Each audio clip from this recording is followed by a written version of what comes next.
নমস্কার বন্ধুরা, গল্পে কথায় বন্ধি এই চ্যানেলে গানে গল্পে কথায় আরও একবার তোমাদের সকলকে স্বাগত। কেকা বসুদেব তার লেখায় আমাদের জীবনের বিভিন্ন মুহূর্তগুলো, হাসির, কান্নার, আনন্দের, এই সমস্ত মুহূর্তগুলো বড় সুন্দর করে তার কলমে ফুটিয়ে তোলেন। আজকে নিয়ে এসেছি তারই লেখা একটি ছোট গল্প, নাম জীবন রসের গোল্লা।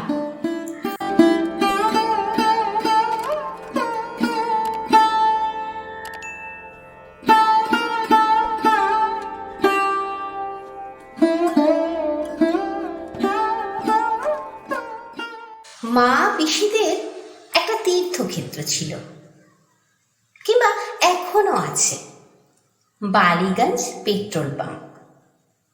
ওই তল্লাটে তাদের কারণে অকারণে যাওয়ার বিরাম ছিল না এককালে। আর প্রতিটা জার্নির শেষে সব পথ এসে মিলত পাম্পের দেওয়াল ঘেঁষে দাঁড়ানো এক সাদা মাটা বিহারি মানুষের সামনে।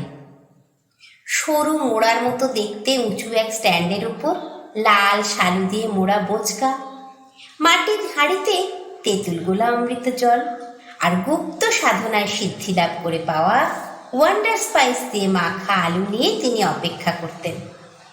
চারপাশে সুগন্ধের এক ম্যাগনেটিক বলয়, যা এড়িয়ে যাওয়ার মতো মনের জোর সম্পন্ন রমণীরত্ন বিরল। তবে সে ঠিক অপেক্ষা নয়, দম ফেলার ফুরসত কোথায় মানুষটার? তাকে ঘিরে দক্ষিণ কলকাতার সুবেশিনী সুন্দরীদের যা ভিড়, উত্তম কুমার পর্যন্ত দেখলে হিংসে করতে নির্ঘাত। নির্বিকার মুখে, মেশিনের কুশলতায়, দুঃখেষ্ণ তীক্ষ্ণমনা, সুখে সুবিগত স্পৃহ মার্কা অ্যাটিচিউড নিয়ে তিনি সুন্দরীদের বাড়িয়ে ধরা শালপাতার ঠোঙায় টুপ টুপ করে ফেলে যেতেন অমৃতগন্ধি তেঁতুল জল আর আলুর পুর ভর্তি এক একটি বোম্বাই সাইজ ফুচকা। ফুচকায় দীক্ষার প্রথম স্মৃতি আশ্বিনের এক সন্ধ্যা। বিধ্বস্ত যুবক বাবা আমায় কোলে নিয়ে দাঁড়িয়ে আছেন একটু তফাতে, অন্য হাতে ধরা পর্বত প্রমাণ পুজোর বাজার। তার গিন্নি আর বোনেরা রকেটের গতিতে ফুচকা সাঁটাচ্ছে, বিক্রেতা দিয়ে কুল করতে পারছে না। আমার হাতে কখন যেন একটা শুকনো ফুচকা ধরিয়ে দেওয়া হয়েছে, সেটা তৃপ্তি ভরে চিবোচ্ছি। বাবা মিনমিন করে মাকে বলছেন, হ্যাঁ গা, এইবার থামো, তোমাকে পয়সায় ওর দেশে মাইলের পর মাইল জমি হয়েছে, হাবেরি হয়েছে। বাংলার টাকা এইভাবে কেউ বিহারে ড্রেন করে? পাশে দাঁড়ানো বাবারই মতো বাচ্চা আর বাজার নিয়ে গলদঘর্ম এক কাউন্টার পার্ট দুঃখ করেন। বলে লাভ নেই দাদা, আমার বউ কলেজে অর্থনীতি পড়ায়, কিন্তু ফুচকার বেলায় ছুঁচোর মতো অন্ধ। ছোটকা যেদিন চলনদার হয়ে যেত, সেদিন যে কি কাণ্ড হতো কি বলবো।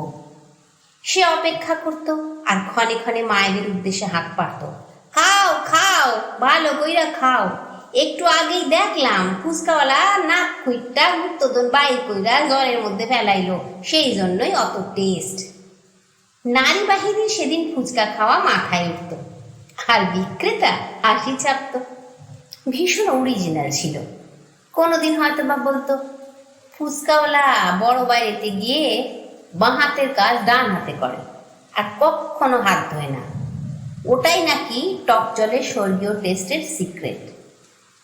মনে আছে এক বুক কাঁপানো সুন্দরী এই কথা শুনে সেদিনের মতো শালপাতা ফেলে তারিফি সুরে সুপার হ্যান্ডসাম ছোটকাকে বলেছিল, আমাদের বাড়ির ছেলেরাও নানা রকম যোগ করে ফুচকা নিয়ে, কিন্তু কোনোটাই এত অরিজিনাল নয়। ছেলেরা মেয়েদের সামনেই যতই উন্নাসিকপনা দেখান না কেন, খেতে কেউ কম যেত না। সপ্তাহে দুদিন এক পর্যটক ফুচকাওয়ালা আমাদের বাড়ির সামনের রাস্তা দিয়ে হেঁকে যেত। বাবারা তিন ভাই কোনো কোনো ছুটির সন্ধ্যায় তাকে পাকড়ে বন্ধু বান্ধব সহযোগে বাজি ফেলে ঝাঁকা ফাঁকা করত। সবচেয়ে তাজ্জব করত আমার ডাক্তার ভট্টাচার্য জেঠু, যে নাকি হরদম বলতো ফুচকার টক জলের মধ্যে একটা ধেড়ে ইঁদুরকে মজিয়ে রাখা হয় স্বাদ বাড়ানোর জন্য। আশ্চর্য, ভদ্রলোক এই ঘেন্নার কথা জেনেও কোনোদিন কিন্তু 30-40টার কমে থামতো না। তবে মানতেই হবে, ফুচকার প্রধান পৃষ্ঠপোষক হলেন রমণীকুল। যেমন আমার ঠাকুমা ফুচকা অপছন্দ করতেন বলে তার মেজ ছেলে একবার জানতে চেয়েছিল, মা সত্যি কইরা কও, তুমি মাইয়া তো? প্রতিটি নারীকে স্টেপে স্টেপে এই অসামান্য বস্তুতে দীক্ষা দেয়া হতো। বোধহয় বছর 5 পর্যন্ত শুকনো ফুচকা, কবে যেন তার মধ্যে ঝালহীন খানিক পুরো দেয়া হতে লাগলো। আর তারপর কোনো এক শুভ দিনে মা উদার হয়ে ফুচকাওয়ালা কাকুকে বললেন, দাও ওকে একটু টক জল। ব্যাস, সেদিন থেকে মা পিসিদের সঙ্গে সমানে সমান। কেবলমাত্র একজন নারী জানেন ফাউ ফুচকার মাধুর্য, কিংবা শেষ পাতে এক্সট্রা বিট নুন আর লেবু মেরে টক জলের সিক্রেট।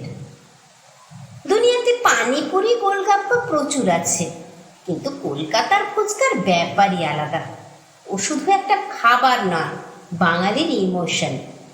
আমার মা যেমন খরিদ্দারে মটর আর ছোলা ভর্তি চড়াইয়ের ডিমের সাইজের বেজায় শক্ত পানিপুরি খেয়ে বিক্রেতাকে উপদেশ দিয়েছিল কলকাতার কোনো ফুচকাওয়ালার কাছে অন্তত 10 বছরের জন্য নাড়া বাঁধতে, তবে যদি পথে আসে।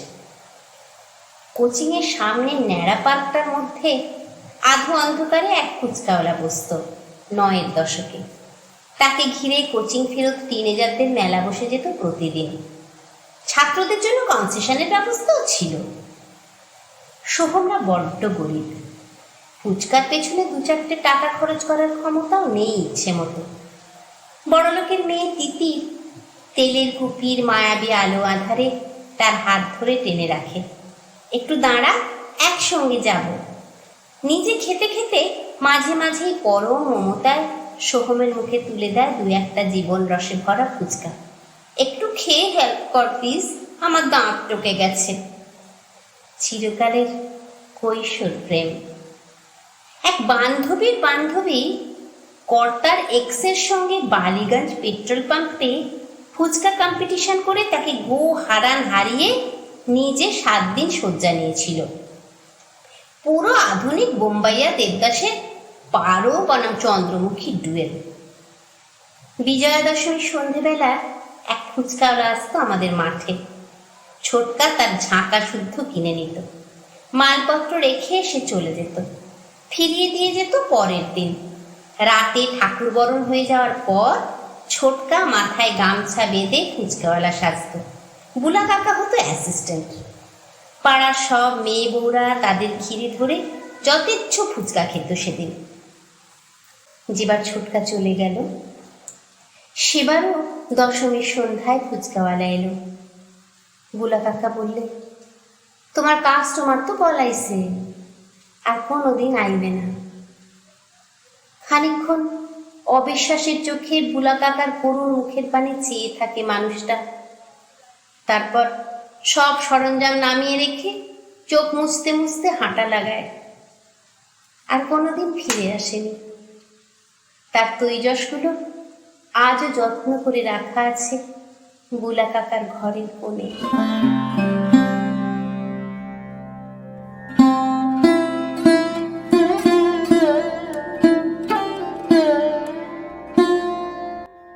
কি সুন্দর ছোট্ট ছোট্ট কথা দিয়ে সাজানো। আমাদের সবার প্রিয় একটা জিনিসকে সবার সামনে তুলে ধরা হলো, কিন্তু শেষটা মনটা একটা অদ্ভুত ব্যথায় ভরে দিল যে।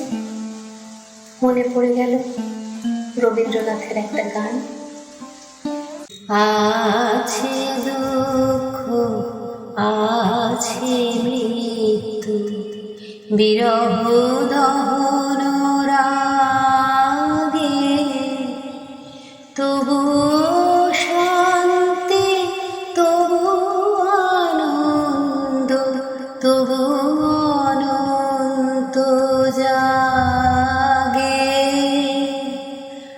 আছে দুঃখ আছে মৃত্যু।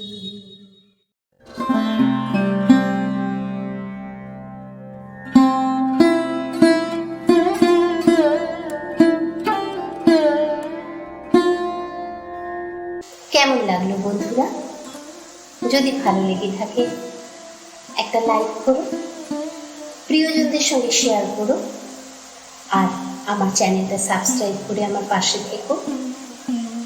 বেল বাটনটা প্রেস করে রেখো এই ধরনের আরো অনেক গল্পের নোটিফিকেশন পাওয়ার জন্য। আর অনেকটা ভালোবাসা নিয়ে অপেক্ষা করো আমার পরের গল্পটার জন্য। তোমরা সবাই খুব ভালো থেকো।